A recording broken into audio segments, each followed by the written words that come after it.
beginnen morgen ek om 3 uur middags naar het stuk Krijsterstafvolle voor Waarom van Pier 21. En die speelt in Theater De Kolle in Kolm.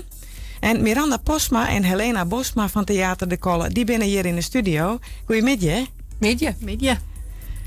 Ja, wat voor voorstelling is dit correct? Nou, waar van beide? Kijk het wel, ja, Miranda of Helena? Zal ik het nemen? Dit is dus weer een voorstelling van Pier 21. Die had altijd hele maatschappelijke stikken. En dit stuk gaat over een broer en een zus. Waarvan de broer een vriend had. Die is homoseksueel. En die willen heel graag bij haar. Zijn zus raakt zwanger van de tweede. En die kreeg haar twijfels of ze wel een goede mem is.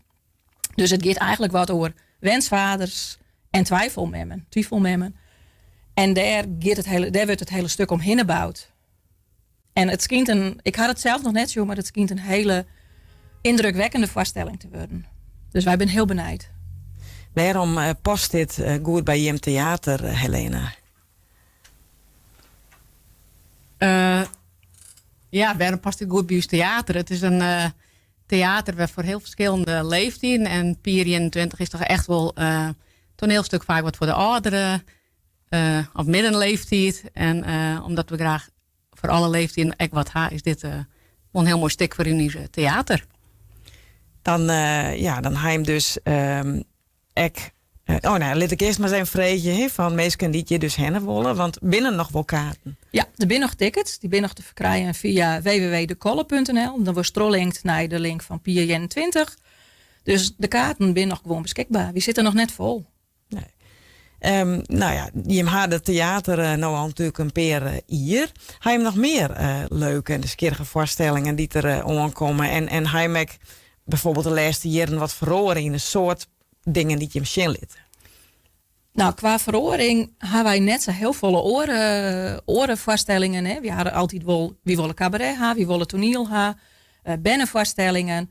Dus wij zien het wel heel breed, zo breed mogelijk. We houden lezingen 5 keer in het jaar, die ben ik toegankelijk voor de meesten. Dit jaar maar we daar voor het eerst helaas wel een liedse bijdrage van vreetje.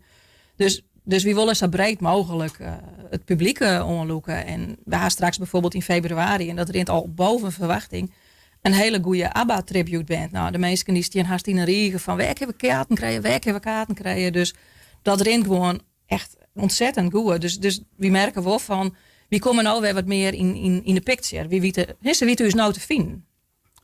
Dat is mooi. Ja, daar ben we heel blij mee. Ja, Helena, had ik nog wat tips van dingen die je hem de komende tijd ja, zeker. We hadden, Joert had al aangetrapt met een hele mooie bannenvoorstelling van de morgen. Die werd goed bezocht. We hebben straks een theaterstuk van Jan-Willem Plutschouw, Rout. Die het over rouw en verlies. Dat is wel een heel mooi theaterstuk. We gaan lezingen. Komende wijze de eerste al. Het gaat over de kunstmatige intelligentie. Dan hebben we nog een hele mooie Sinterklaas voorstelling in samenwerking met Aliade. We gaan steeds meer een beetje samenwerking met Aliade, zodat de mensen met een beperking ekkers naar een voorstelling kennen en een leuke beetje wat hebben we dan nog meer, Miranda? Tufluk, de bluesband. Dus eigenlijk hebben we een hele grote mooie dingen op ons programma. Ja, dan nemen we voor direct maar een heel grote tips even mee in die. Ja. Nog even waarom naar Pier 21. Er zijn dus nog kaarten. Wat kost het, deze voorstelling? Volgens mij 24,50. Ja. En dan is het dus om 3 uur middags. En hoe lang wordt het? Oorloeren. Er zit geen pauze in het stuk. Dus het is gewoon in een stuk trouw. En ik denk dat dat echt het beste is voor een theatervoorstelling. Omdat dan de concentratie bij de meesten vasthoudt. Ja, dit stuk had goede recensies gekregen. En vooral inderdaad van wat jongere mensen. Ja. En had dat van Jim dan nog meespelen of hing je hem dit al lang programmeren? We gingen hem al lang programmeren. En toen we eigenlijk de invulling van het stuk echt nog net helemaal duidelijk.